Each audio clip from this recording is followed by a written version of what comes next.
O estudo a seguir é de inteira responsabilidade de seus idealizadores e apresentadores.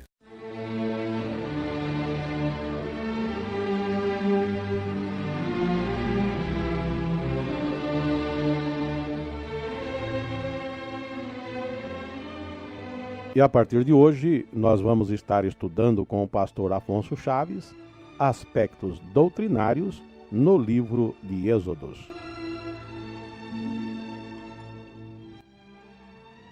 Prosseguindo em nosso estudo nas Sagradas Escrituras, neste tema que temos escolhido no Pentateuco, os 5 primeiros livros da Bíblia, já temos estudado até então o livro de Gênesis e hoje, nesta oportunidade, iniciamos o estudo de Êxodo. Não vamos nos deter, como temos feito até então, na parte histórica, mas particularmente na parte de ensino, de doutrina que aqui encontramos. Iniciamos, portanto, o livro, é o 2º livro da Bíblia, chamado Êxodo. Esta palavra Êxodo refere-se àquela saída do povo de Israel da terra do Egito. Por isso, esta expressão, Êxodo. E inicia a palavra no capítulo 1, falando do povo de Israel, que até então, em Gênesis, era apenas uma família. Jacó com todos os seus filhos, os 12 filhos, formando assim um clã, uma comunidade, Jacó sendo um patriarca. E todos desceram à terra do Egito, 12 filhos, que vão constituir depois as 12 tribos. Na verdade, lembrem que José já estava no Egito e Jacó com os demais filhos foram ao seu encontro e permaneceram no Egito por muitos anos. Segundo a palavra de Deus, dita a Abraão, a duração do tempo na terra do Egito seria de 400 anos. Estavam começando e o assunto mostra para nós que Deus abençoou o povo de uma forma toda especial. O verso 7 diz para nós que os filhos de Israel frutificaram e aumentaram muito e multiplicaram-se e foram fortalecidos grandemente, de maneira que a terra se encheu deles. A forma como Deus começa a operar no meio do povo é na multiplicação deles. Observe os tempos de Deus. Deus tem tempo para tudo.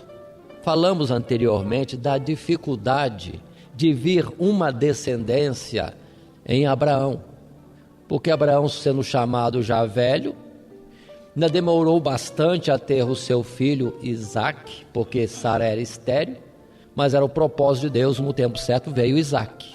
Então somente um, para aquele em quem a promessa falava de uma grande descendência numerosa, incontável. Depois vem Isaque, outra vez. A grande dificuldade de Isaque com Rebeca, também estéril.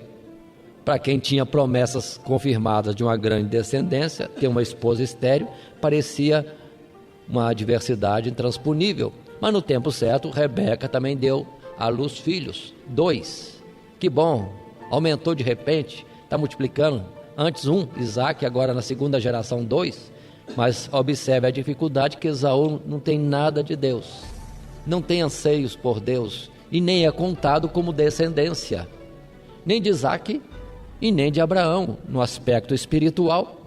Chega o tempo certo, Jacó, que não foi precipitado em casar-se, estava bem quieto, sossegado, os anos passam e com o avançar de um tempo, ele é chamado a atenção para procurar esposa e procurando esposa vêm os seus filhos e vem 12 filhos homens, que são os patriarcas.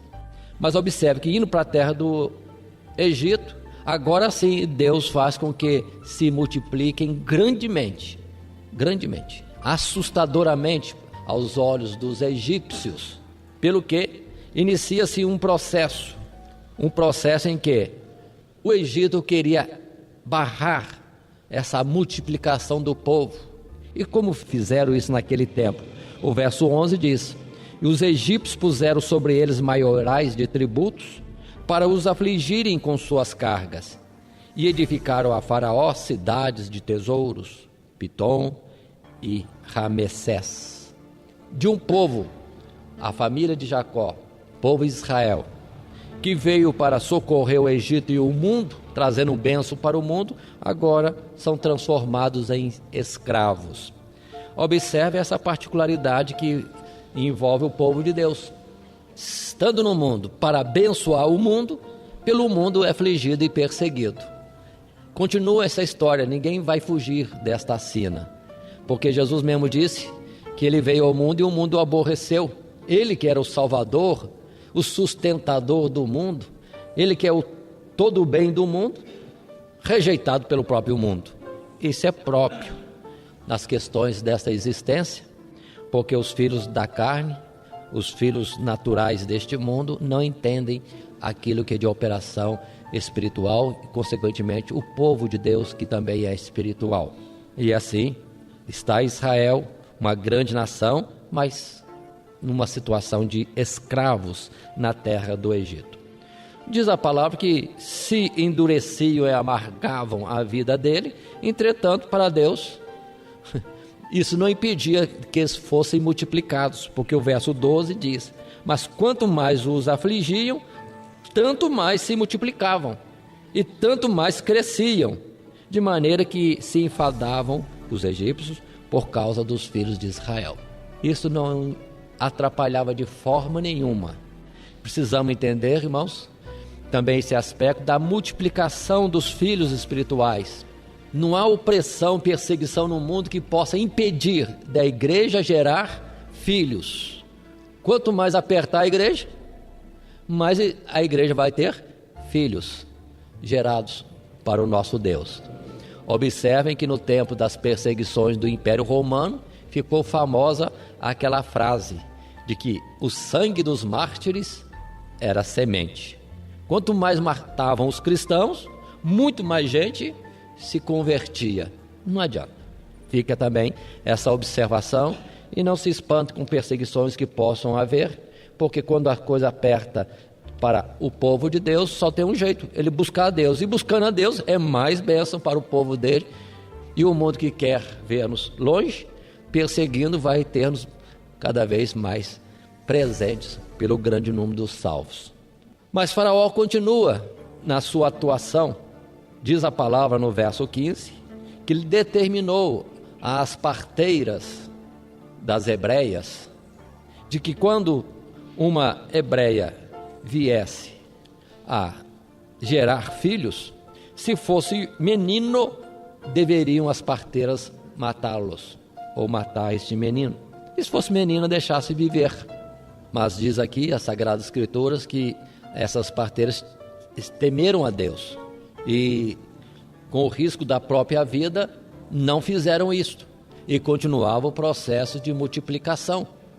E Deus abençoou as parteiras também. Observe mais à frente, no verso 21 desse capítulo 1, que temos essa informação registrada. E aconteceu que, como as parteiras temeram a Deus, estabeleceu-lhes casas. E sentido é de que tiveram famílias, formaram famílias. Uma forma de Deus abençoar a essas mulheres que tiveram cuidado de não matar, não assassinar as crianças israelitas que viessem a nascer. Mas Faraó não se contentou com isso e vem por fim o verso 22, a terceira forma de perseguição no intuito de destruir o povo de Israel.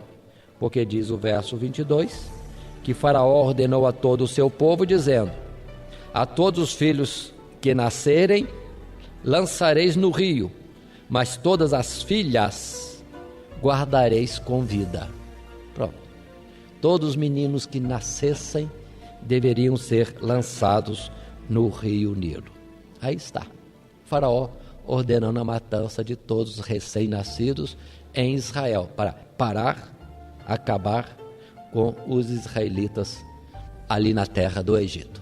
Irmãos, atentem bem isso, que por fim, não conseguindo de alguma forma impedir de gerar, os gerados são levados à matança. É a mesma coisa no sentido espiritual, irmãos. Precisamos ter cuidado com os recém-gerados, que muitas vezes vem escândalos diversos no sentido de matá-los. E nós devemos ter cuidado, para que com as crianças, os recém-nascidos na fé, tenhamos o cuidado de não vir-los a ter numa situação que seria lançar no rio para a morte. Precisamos ter cuidado, não são só nossos filhos, são filhos de Deus.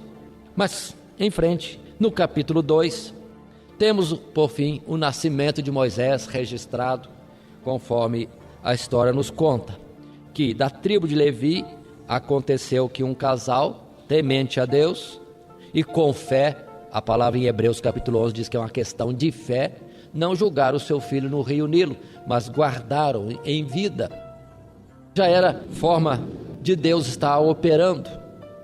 Aquele que era destinado à morte, na verdade depois é colocado como razão ou veículo ou instrumento de bênção de vida para todo o povo de Israel.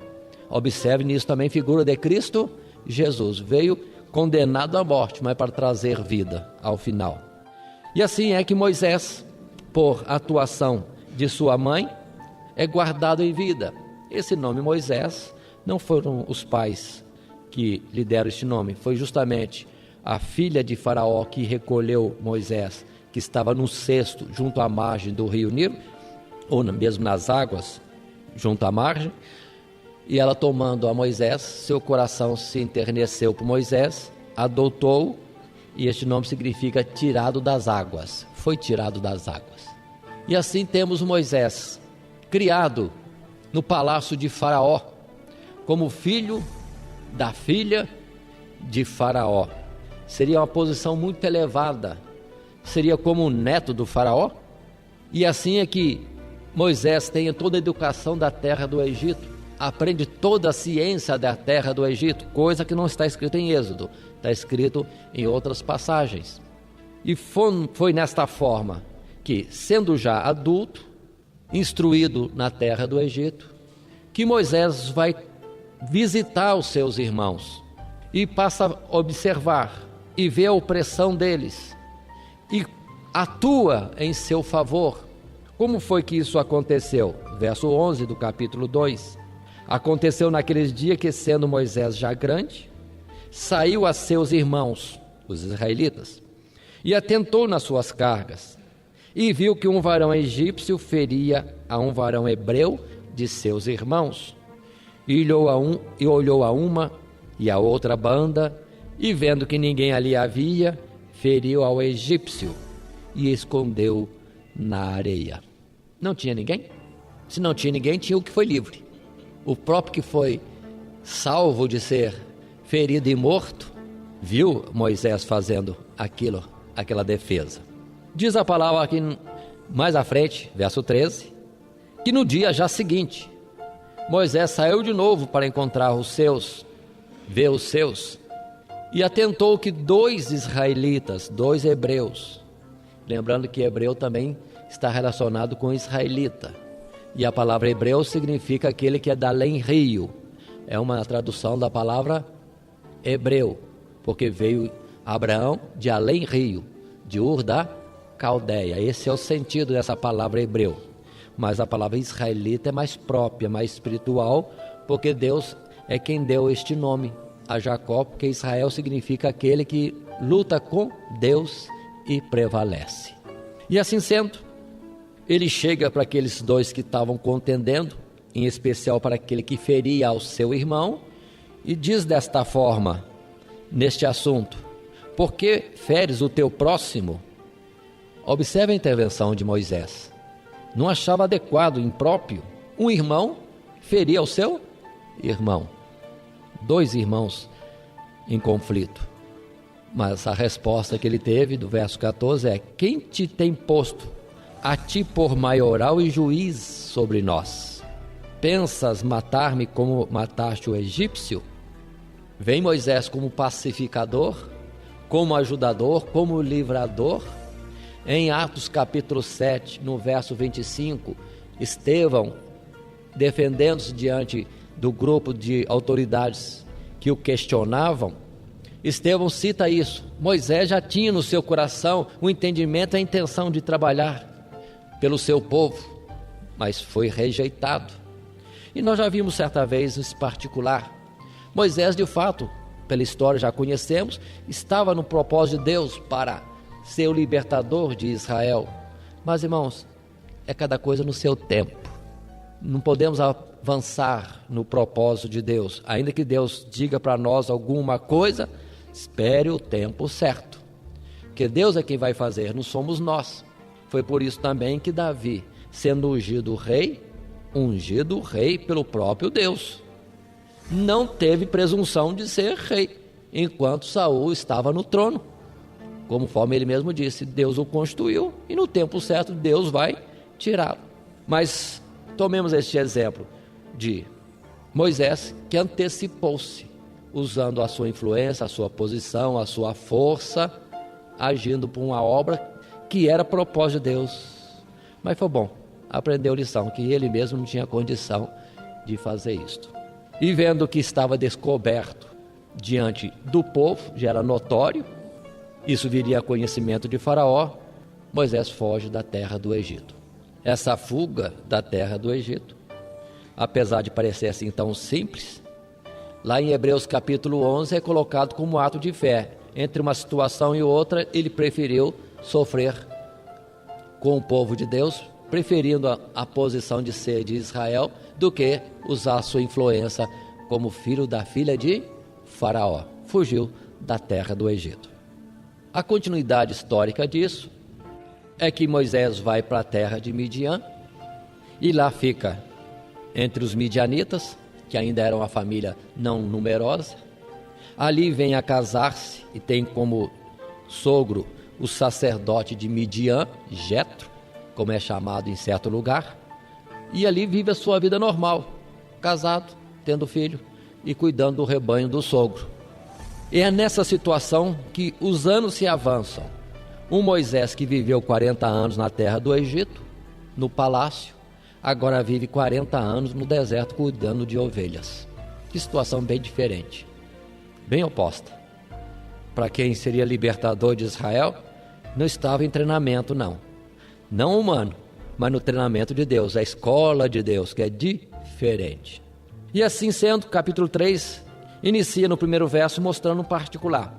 E apacentava Moisés o rebanho de Jetro, seu sogro, sacerdote em Midian, e levou o rebanho atrás do deserto, e veio ao monte de Deus, a Horebe. Aí está um particular, para nós entendermos melhor estas coisas. O deserto de Sinai é grande, é uma península grande, com muitos montes. Qual deles é o monte?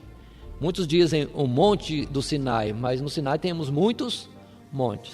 O nome do monte onde Moisés estava e onde Deus vem falar com ele é o Monte Horebe. Significa um monte entre outros, conhecido como Monte Horebe. E este monte estará sendo citado progressivamente nos livros das Sagradas Escrituras.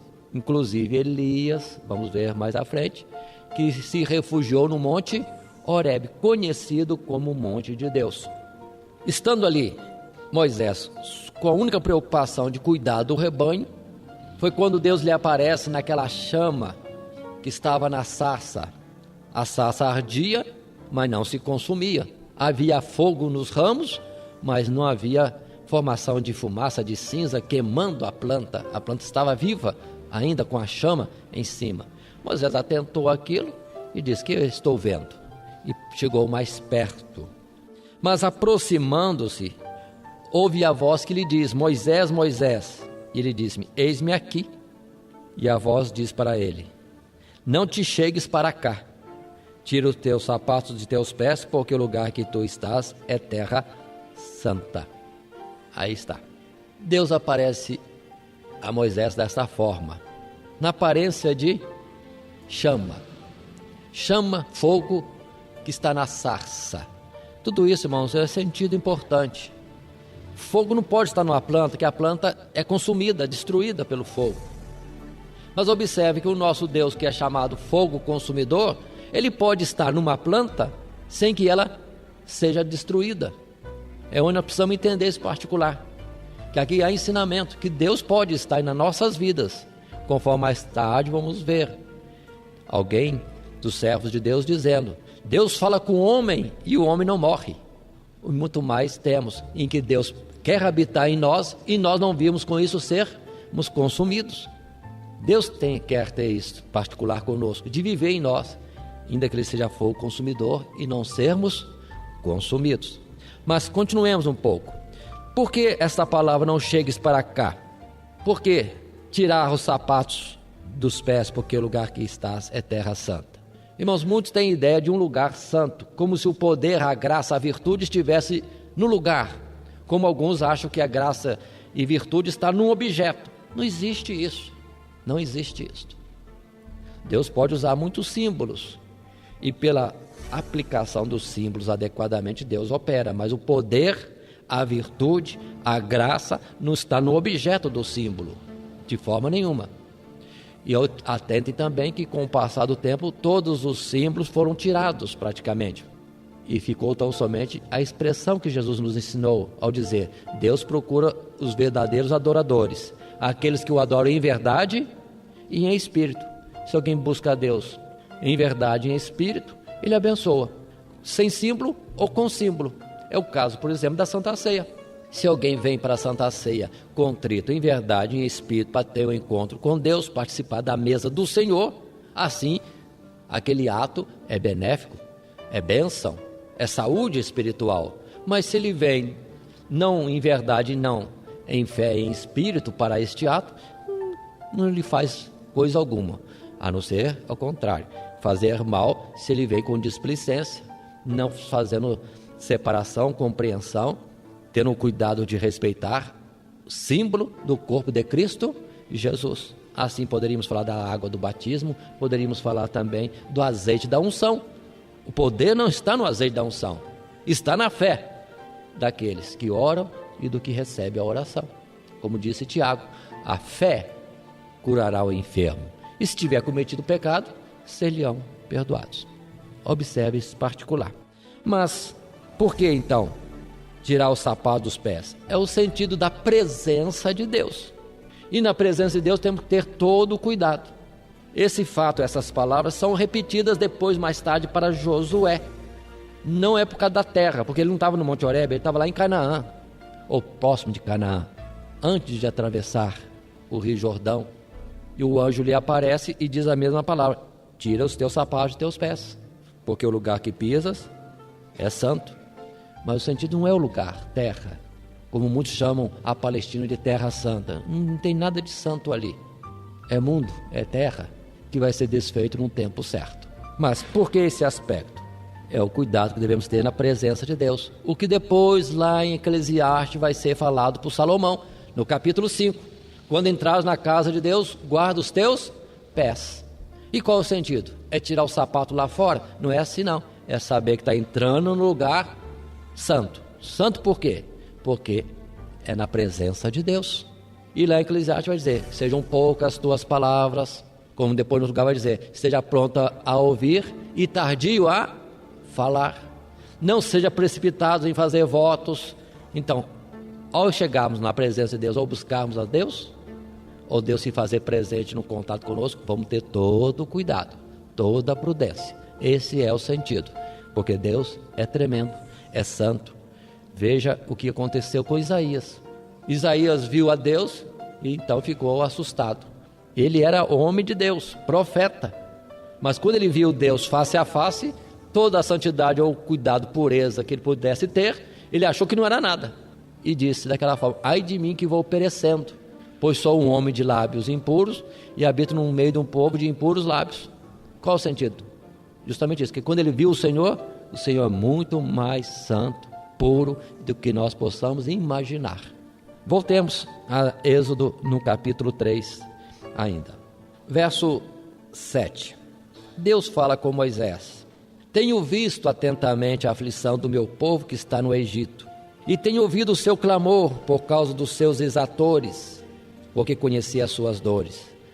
Os inspetores egípcios afligiam mesmo a Israel. Observe, tenho visto, mas observe um pouquinho. Quanto tempo está o povo de Israel na terra do Egito? 400 anos. Quantos anos tem Moisés? 80 anos. Há quanto tempo o Egito está oprimindo duramente a Israel? No mínimo 80 anos. E Deus fala: tenho visto como se fosse algo presente, no momento, e os outros 80 anos ou mais anos. Assim, irmãos, é um cuidado que devemos ter. Deus sabe tudo, até as nossas aflições em todo o tempo, mas Ele tem um tempo certo de agir. Aí suporta a aflição, só entrega ao Senhor e confia nele. Espera que o livramento no dia certo virá, mas muitas vezes requer de nós paciência, que o apóstolo Paulo insiste, paciência. Tiago também fala, esperar com paciência, porque Deus não tem pressa, Ele sabe agir e nunca estará atrasado, ainda que para nós pareça muito tardio nas nossas aflições, na nossa angústia, mas Deus sabe o tempo certo.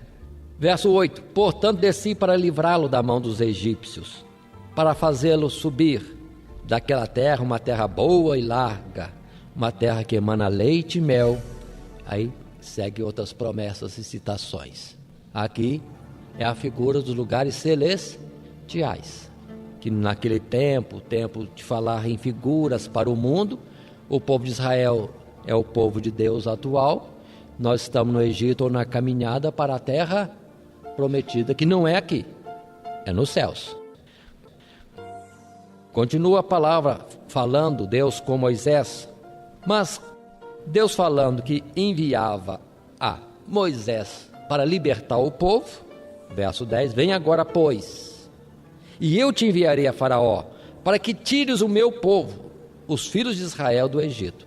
Moisés podia dizer mesmo, verso 11, Moisés fala com Deus, quem sou eu? Quem sou eu que vá a Faraó e tire do Egito os filhos de Israel? Talvez quando ele estivesse no Egito como filho da filha de Faraó, ele podia dizer, até que eu tenho uma boa posição para conseguir isso.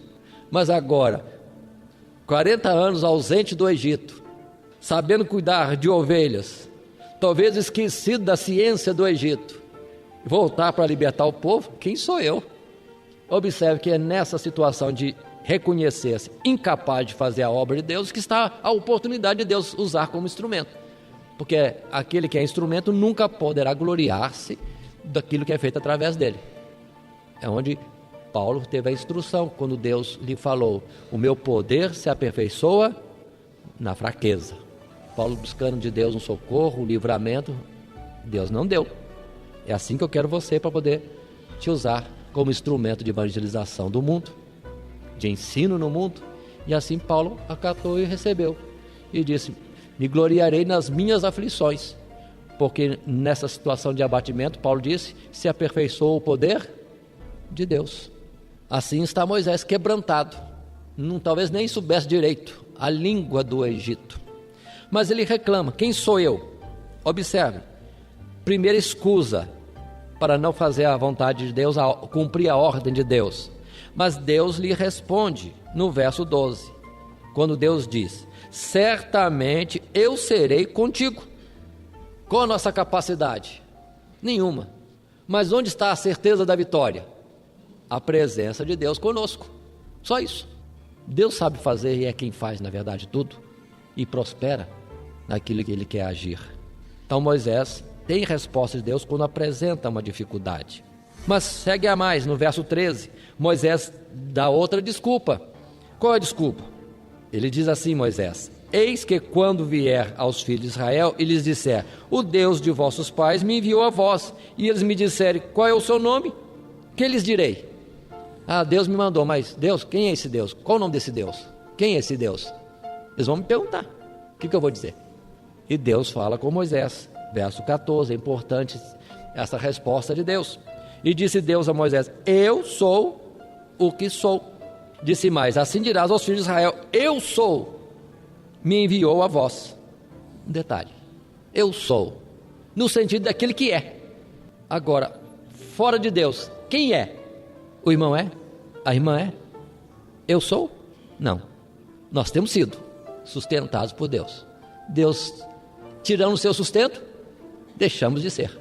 Mas Deus pode dizer em todo tempo que Ele é. Eu sou o que sou. Essa é a expressão, num sentido mais de português, para nós entendermos o que é eu sou o que sou. Em Apocalipse, no primeiro capítulo, nós temos uma expressão usada por João e também citada mais outra vez, que clareia para nós um pouco mais deste aspecto, para entendermos o eu sou, o significado deste nome, desta expressão. Verso 8 do primeiro capítulo de Apocalipse, quando Deus diz, eu sou o alfa e o ômega, o princípio e o fim, diz o Senhor, que é, e que era, e que há de vir, o Todo-Poderoso. Assim, irmãos, ao dizer eu sou, ou completo, eu sou o que sou, é como se Deus dizer, eu sou aquele que verdadeiramente é. Tem esse sentido, que aqui está. Qual o teu nome, Deus? É o nome daquele que é, que existe, observe bem assim, e que era, já existia no passado, e é o mesmo que vai existir sempre, o que há de vir. É o princípio, o alfa. É também o presente e é o futuro, e o fim, o ômega. Esse é o sentido da expressão, eu sou o que sou, aquele que é de eternidade a eternidade.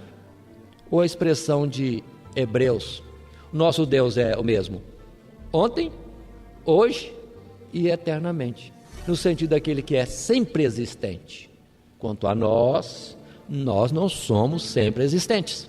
Nós tivemos o início do pó, observe aqui está uma bifurcação, quem não é de Jesus vai voltar ao pó e deixa de existir. Mas quem ficar em Jesus teve um início e não vai ter fim porque vai ter a eternidade. Mas nós não somos desse tipo, do que é, do que era, do que há de vir.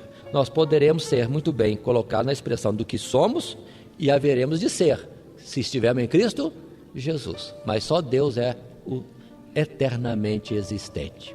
Tanto que quando Deus vai falar também da força do mal, fala às vezes nesta expressão, mas dizendo que irá à perdição, ou seja, terá um fim. Mas Deus é sempre existente. Esse é o sentido. Mais um pouquinho para compreendermos expressões bíblicas. Este aspecto, eu sou o que sou, que seria o nome de Deus, aquele que é, que era e que há de vir, o sempre existente. Colocando isso em hebraico, daria uma palavra que não se teve tradução através dos séculos. Aí vem a palavra Jeová, ou a palavra Iavé, que seria talvez a pronúncia no sentido daquele que é, que era e que há de vir, ou a pronúncia da expressão eu sou o que sou. Mas por uma infelicidade não colocaram durante o texto bíblico a palavra Jeová ou Iavé, e nem colocaram eu sou, assim diz eu sou, mas eles trocaram aquele verbete que significa o nome de Deus, colocaram pela palavra Senhor, onde acham muito no texto bíblico. E disse o Senhor, quando na verdade muitas dessas expressões poderia ser e disse o eu sou. Aí Deus fala alguma coisa, porque eu sou é o nome de Deus, mas tiraram essa expressão porque se perdeu. A explicação de alguns eruditos era que o respeito para escrever o nome de Deus era tão grande que não escreviam, colocavam a simbologia do nome de Deus, aí perdeu-se a pronúncia, perdeu-se as letras ou a expressão deste nome. Entretanto, graças a Deus, temos Êxodo capítulo 3, o verso 14, e depois Apocalipse, que segura para nós o sentido do que Deus queria dizer. Continuando mais um pouquinho, Deus também se faz revelar no verso 15, dizendo a Moisés, assim dirás aos filhos de Israel, o Senhor, o Deus de vossos pais, o Deus de Abraão, o Deus de Isaque, o Deus de Jacó, me enviou a vós. Aí ficou mais claro, qual é o Deus? O Deus eu sou, mas quem é o Deus eu sou? É o Deus de Abraão, de Isaque, de Jacó. E Deus faz um detalhe ainda, da importância dessa caracterização dele, ao dizer, no verso 15, este é o meu nome eternamente, e este é o meu memorial, de geração em geração. Mas como isso aqui é importante. O Deus que é o verdadeiro Deus, é aquele Deus que se apresentou a Abraão, a Isaque e a Jacó. Isso é importante entendermos. Não é o Deus que apareceu a Buda, não é um Deus que possa ter aparecido a Confúcio, não é um Deus que apareceu a Maomé, não é um Deus que possa ter aparecido a Joseph Smith, não é Deus que apareceu a ninguém. É o Deus de Abraão, de Isaac e de Jacó. Para nós entendermos a linha do verdadeiro Deus, porque muitas vezes as pessoas levantam para si deuses que não são deuses, mas o Deus que é verdadeiro tem uma história, tem uma linha de atuação, e hoje nós o conhecemos, e é importante, no sentido de que o Deus verdadeiro é aquele que é Deus e Pai de Cristo Jesus. Aí fecha o assunto, porque a salvação e a bênção de Abraão projetava-se em Cristo Jesus. Ele é a semente pela qual seria abençoada todas as nações. Então este aspecto é importante para nós cristãos, para não sermos levados por outros deuses que vão aparecendo por aí. Mas vamos em frente mais um pouco, em Êxodo capítulo 3, neste nosso estudo. Estamos considerando, além desses detalhes que temos apresentado, que Moisés vai colocando objeções à missão que Deus lhe dava. Deus lhe dava uma tarefa, algo para fazer, e ele está procurando se escapar. Mas Deus está falando, tem dificuldade? Tem. Aí Deus vai suprindo as dificuldades. Ninguém vai dizer que a obra de Deus não tem dificuldade. Tem sim. Só que precisamos entender que nessas dificuldades Deus é o supridor, é que vai prover, é que vai dar livramento, é que vai dar direção, é que enfim vai atuar tudo. Não somos nós. Mas Moisés ele não está aprendendo isso. Ele está apresentando só contrariedade. Mas diz a palavra em seguida a esse particular ainda. Capítulo 4 agora. Depois de Deus argumentar com ele longamente no capítulo 3, explicando que Deus era ele, o que estaria fazendo, no capítulo 4, responde Moisés a Deus e diz assim: mas eis que não me crerão, nem ouvirão minha voz, porque dirão, o Senhor não te apareceu. Terceira vez que Moisés está dizendo, não tem jeito não. Ainda que o Senhor seja comigo, ainda que eu fale que o nome do Senhor é o Deus de Abraão, Isaac e Jacó, o Deus que é existente, Deus verdadeiro, único e verdadeiro, como Jesus expressou, não vão crer em mim. Terceiro obstáculo. E Deus fala pacientemente com Moisés, tá bom Moisés, e capacita ou dá poderes a Moisés com sinais. Primeiro na vara, olha, lança tua vara no chão, e a vara se torna uma serpente, e Moisés tem até que correr da serpente, e Deus é que fala que ele pega pela cauda, e Moisés pega pela cauda da serpente, pronto, na sua mão volta a ser vara, jogado no chão é serpente, pegando pela cauda é vara. Faz isso diante deles que eles vão compreender que é um poder próprio de Deus. Mas se não crerem nisso, te dou o segundo poder, como um segundo sinal. Enfia a tua mão ao seu peito, quando você tirar a mão vai estar leprosa. Poder sobre o mal, sobre a lepra, para fazer vir lepra. Mas enfia de novo. Na segunda vez que tirar, vai sair curada, mostrando poder para o mal e para o bem, para a enfermidade e para a saúde. E vamos falar de outra forma, para a morte e para a vida.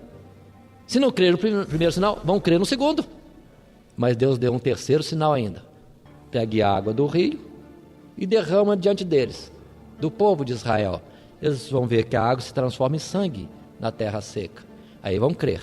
E o sangue outra vez é símbolo da vida. Então Deus que pode dar vida, e assim vão crer.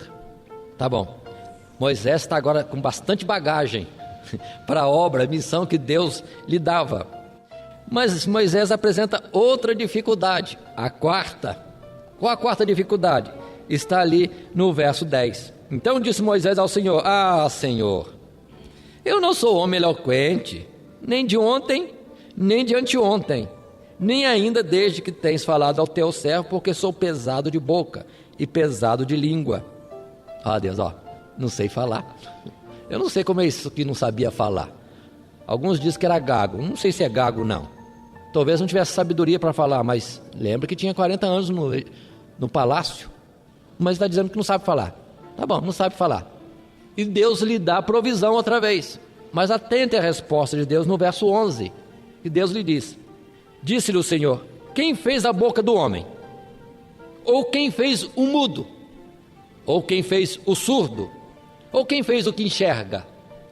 Ou o que é cego, que não enxerga? Não sou eu? o Senhor? O que Deus está dizendo aqui? Que Ele que faz tudo. E muitas vezes quando alguém não enxerga, não ouve ou não fala, a gente fica falando assim, o que aconteceu? Foi doença? Foi isso? Foi aquilo? E ninguém atribui a Deus. E Deus está dizendo aqui, claro mesmo, que se tem cego, é Ele que fez o cego. Se alguém que vê, Ele que faz o que vê. Se tem algum mudo ou surdo, é Ele que também fez. E nós achamos muitas desculpas e não entendemos, não reconhecemos muitas vezes que tudo está no domínio de Deus. Se aconteceu, Deus fez. Se é duro entender que Deus fez, então a gente diz, Deus permitiu. Mas uma coisa é certa, a autorização sempre parte de Deus. Mas Deus lhe disse, bom, mesmo assim, eu vou mandar alguém para falar para você. E Deus provê Arão, diz, vou colocar Arão do seu lado, e você então vai falar a Arão, e Arão vai falar a Faraó, o assunto que tem que ser falado. Verso 16 desse capítulo 4, é interessante como Deus diz, nesse particular, Deus diz assim, e ele, Arão, falará por ti ao povo, e acontecerá que ele te será por boca, e tu lhe serás por Deus. Então, na verdade, toda a autoridade de Deus estaria com Moisés, que Moisés falasse, Arão ia ser o porta-voz. No outro lugar, mais à frente um pouquinho, nós vamos ver Deus repetindo essa expressão, dizendo, eis que te tenho colocado como Deus sobre Faraó, Moisés superior a Faraó como Deus, e Arão será o teu profeta, falando a Faraó. A autoridade, aquele que é enviado, vai na autoridade daquele que o enviou. Irmãos, observe a honra com que Deus nos cerca, e muitas vezes nós não entendemos. Se Deus nos enviar, iremos na autoridade, no poder daquele que nos enviou. Por isso que Jesus chegou a dizer, se recebemos aquele que Deus enviou, recebemos a Deus. Se não recebemos aquele que Deus enviou, não recebemos a Ele.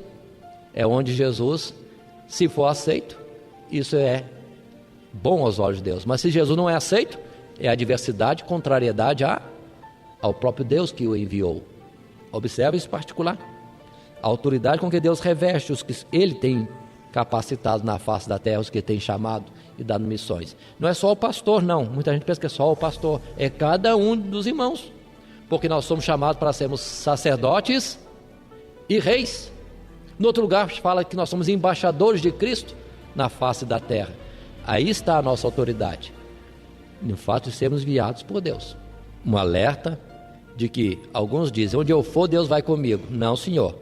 É onde Deus vai, esteja você presente. Aí sim. Porque onde estiver o Senhor, deverá estar o seu servo. Se Deus está em um lugar e quer que a gente vá, esteja presente. Mas se eu quero ir para o outro canto, não vai confiar que Deus vai não, que Ele é Senhor. O servo deve acompanhar o Senhor. E na ordem do Senhor. E se Deus mandar vai, pode saber que Ele vai junto, porque Ele é conosco, na ordem que Ele nos dá. Continuemos mais um pouco. Deus abasteceu a dificuldade que tinha Moisés. Deus observa, em todo o tempo, dá a provisão, dá a saída para o problema que Moisés já antevê.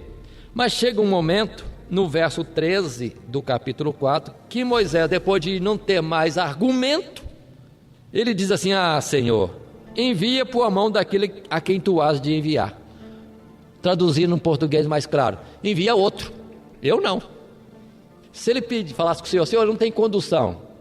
Vamos imaginar, Deus fala, não, eu vou trazer condução, vou dar um cavalo especial, vou dar um camelo, ou vou dar então um rebanho inteiro. Se fosse um dia de hoje, você não tem como ir. Deus poderia falar, não, vou te dar bicicleta, vou te dar carro, vou te dar ônibus, vou dar passagem de avião.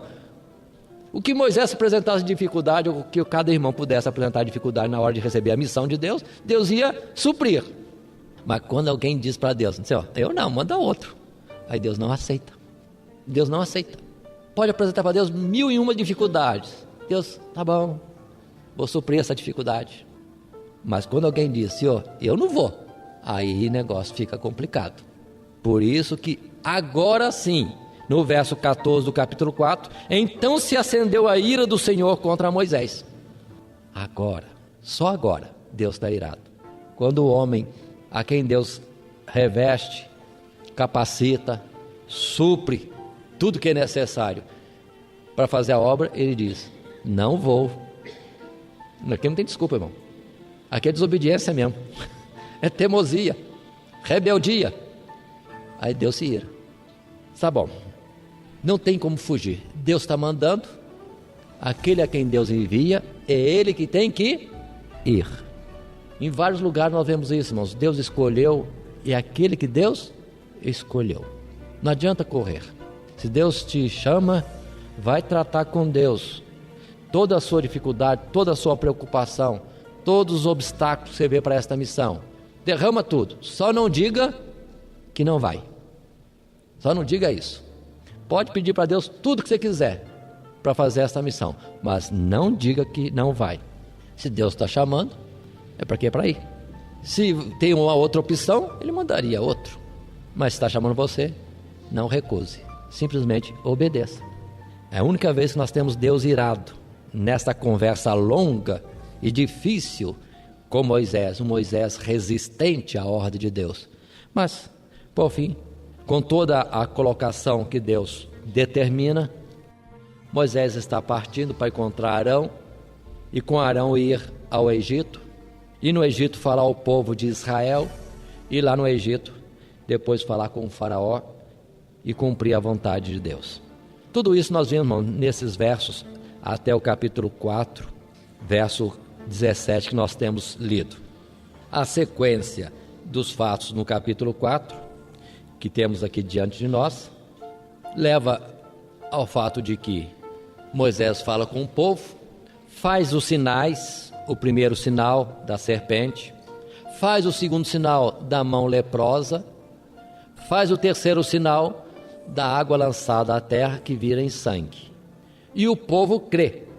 Verso 31 do capítulo 4. E o povo creu, e ouviram que o Senhor visitava os filhos de Israel, e que via a sua aflição, e inclinaram-se e adoraram. Está começando a obra na terra do Egito. Mas, antes, para que Moisés não se surpreenda, Deus avisa que certamente Faraó estaria endurecendo o seu coração, mas que Deus estaria operando e fazendo sinais e prodígios na terra do Egito. Isso é importante, e sabemos que na obra que Deus manda nos fazer, por Ele ser conosco e nos suprir tudo o que é necessário, que nós não vamos ter as dificuldades, a resistência do mundo, das circunstâncias que possam aparecer. Mas a cada momento Deus estará dando direção ao que deve ser feito. Capítulo 5, temos Moisés diante de Faraó. Na verdade não era Moisés quem falava com Faraó, quem falava diretamente era Arão. E quando Moisés fala para Faraó a vontade de Deus, que está no verso 1, primeiro, e assim se resume: assim diz o Senhor Deus de Israel, deixa ir o meu povo, para que me celebre uma festa no deserto. Mas Faraó tem a resposta na ponta da língua, para dizer a Moisés e a Arão: quem é o Senhor cuja voz eu ouvirei para deixar ir Israel? Quem é o Senhor cuja voz eu ouvirei para deixar ir Israel? Seria como perguntar: Deus mandou? Quem é esse Deus? E conclui Faraó no verso 2 ainda dizendo: não conheço o Senhor, nem tampouco deixarei ir Israel. Não conheço esse Deus e não vou obedecer. Essa foi a resposta curta de Faraó. Mas dentro da previsão que Deus tinha falado a Moisés, ia haver resistência, ia haver endurecimento. Mas esse endurecimento era o próprio Deus provocando, para que Deus fosse de fato conhecido na terra do Egito, não só pelos egípcios, como também pelo seu próprio povo, que não o conhecia ainda, porque estão 400 anos, 4 séculos na terra do Egito, sem um contato direto com Deus, sem Deus aparecer, sem Deus falar, e o próprio povo dele não o conhece. Como, irmãos, quando nós viemos para o Evangelho, podemos dizer que nós conhecíamos a Deus? Ou à medida que o tempo passa, nós não vamos conhecendo melhor? Então, de fato, nós estamos numa caminhada de conhecermos a Deus. Por isso que por Oséias temos aqui a palavra: conheçamos ao Senhor e prossigamos em conhecê-lo. E Deus tem prazer que nós o conheçamos, porque isso lhe é melhor do que os muitos holocaustos ou muitos sacrifícios. É conhecer a Deus. Quem é Deus? Está bom. Segue-se no capítulo 5, situações diversas dessa dificuldade. Faraó, quando vem ser surpreendido com a existência de um Deus que quer a libertação do povo de Israel, diz: o povo está ocioso, está sem o que fazer, tem que lhe aumentar a carga. Se eles faziam tijolos para Faraó, deverão estar de tal forma trabalhando, ocupados, para não terem tempo para ouvir essas palavras que ele, Faraó, chama de mentiras. Isso está no verso 9. Faraó diz: agrave-se o serviço sobre estes homens para que se ocupem nele, no serviço, e não confiem em palavras de mentira. Chamou Moisés de mentiroso. Pronto.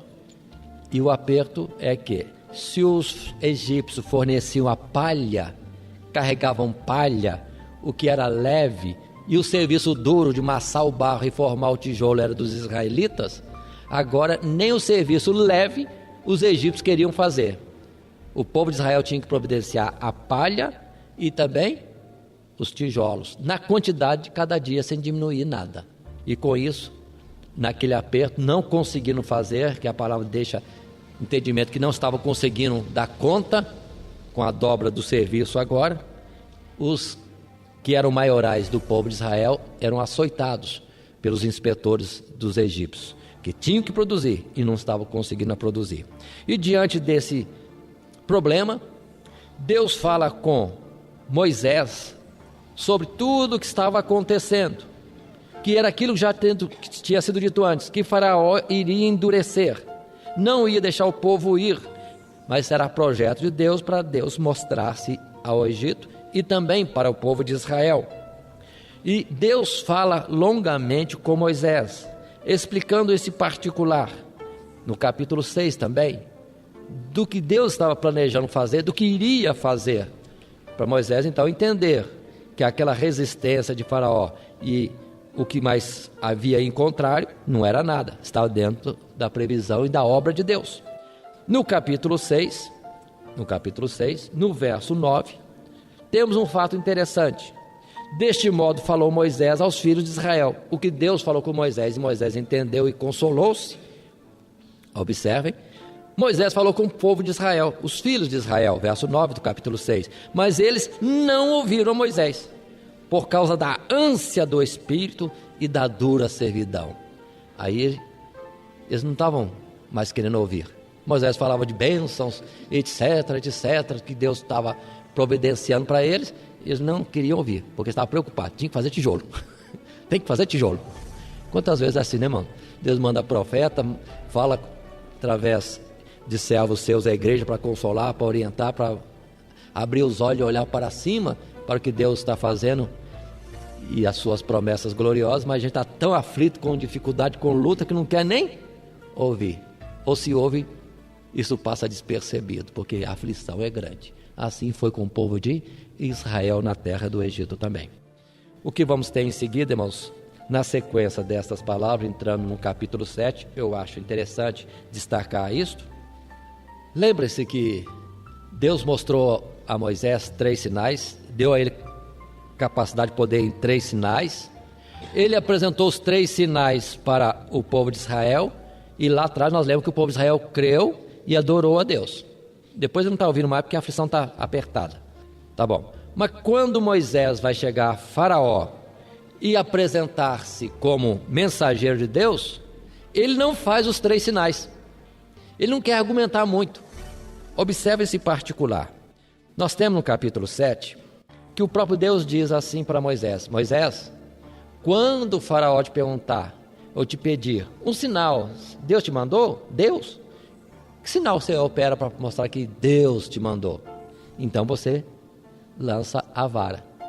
Isso está no verso 10. Então Moisés e Arão entraram a Faraó e fizeram assim como o Senhor ordenara. Lançou Arão a sua vara diante de Faraó e diante dos seus servos, e tornou-se em serpente. Imagina lá no palácio, Faraó no trono e aquele sinal, uma vara que se torna serpente. Mas o interessante é que o faraó estava cercado de magos, sábios, encantadores, que falaríamos mais hoje? Feiticeiros, outras palavras mais, que também fizeram o sinal, lançaram também eles as suas varas no chão e tornaram serpentes. Então imagina, tem uma serpente que é da vara de Arão e tem um monte de serpentes lá que são das varas dos encantadores, dos magos e dos sábios de Faraó. Quanto poder o Egito tem? Mas a serpente da vara de Moisés vai e come as outras serpentes, mostrando que ainda que fosse uma só a serpente, o poder demonstrado pelo Deus de Moisés, ele era superior a todos os poderes da terra do Egito. Mas quem é que atentou a isso? Ficou só no princípio. Ele fez um sinal, mas os outros também fizeram. Mas ninguém atentou que a serpente, o sinal de Moisés, era muito superior, destruiu os poderes da terra do Egito. Ninguém compreendeu isso, para ver que Deus operava de fato grandiosamente, era presente. Mas atentem, quantos sinais Moisés fez diante de Faraó? 1. Por que não fez os outros 2? Porque Faraó não estava sendo chamado a ficar convencido e crente de que Deus estava atuando. Ele tinha que estar o quê? Enganado, com o coração endurecido, para que Deus pudesse atuar e mostrar-se ao seu povo. Observe isso também. Deus sabe, irmão, se revelar no tempo certo e para a pessoa certa. Mas Deus também sabe se esconder. Por isso que lemos lá nos Evangelhos, em Mateus capítulo 13, em Marcos capítulo 4, que Jesus falava em parábolas, que muitos dizem por aí, vai ficar simples de entender. Mas se ler lá na Bíblia, vai ver que Jesus falava em parábolas para que eles ouvindo não compreendessem, vendo não entendessem, porque estavam ouvindo e vendo de mau grado. Então falava por parábolas, em histórias, em figuras, para não entenderem. Palavra que está também em Isaías, que isso seria feito para todo aquele que ouve as coisas de Deus com má vontade. Deus não revela o segredo, mas todo aquele que ouvindo as coisas de Deus dá atenção, aí Deus em particular fala mais profundamente, mais claro o que ele tem a falar.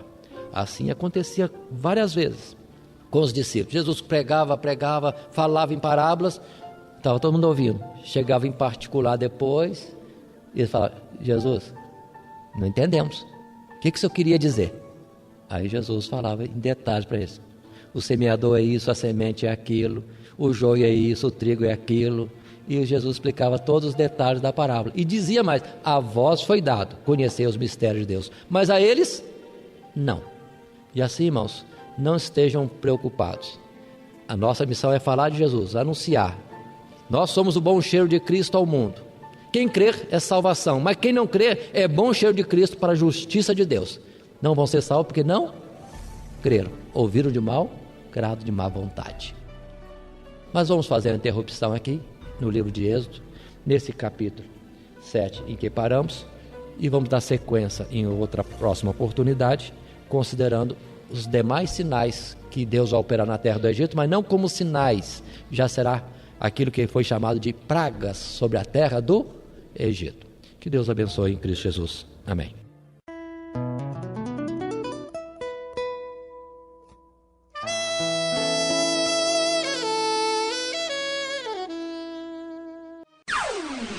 Todo dia, toda hora, muito mais prazer em ouvir. Radionete Grata Nova.